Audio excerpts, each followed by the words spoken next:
what do you think your role is as a woman, being the CEO of a company in an industry where most of the company heads are men? So, look, I think, and by the way, that was 100 women, so I wasn't the top one. I was with 99 others. One of the top, yeah. Nonetheless. So here's what I would say. I actually, I think women are really good, and there's a lot of studies that prove this in the financial services space. I think the industry has done a bad job of attracting women.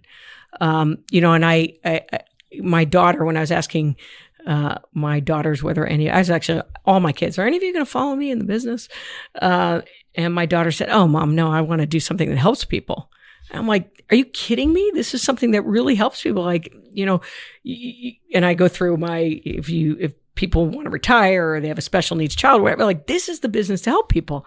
And I realize we don't do a good job of talking about it in that way. And so we turn off girls before they ever gave the business a chance. So Franklin Templeton is doing programs with things like Girls Who Invest.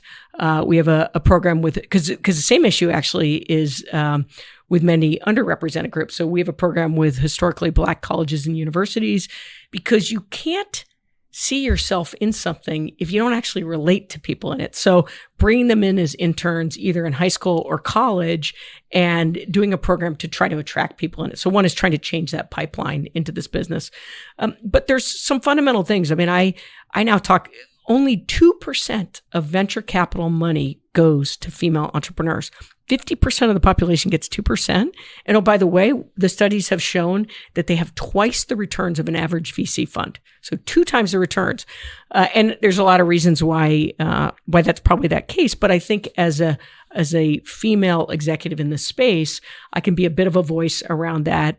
And hopefully can, show my enthusiasm for this business and maybe inspire some young women to join it.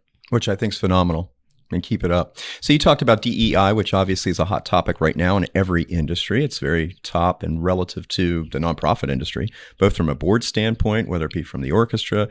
What is Franklin Templeton doing to make sure that they're living up to the diversity and inclusion? So first, I would say that we fundamentally believe having a diverse workforce is a growth story.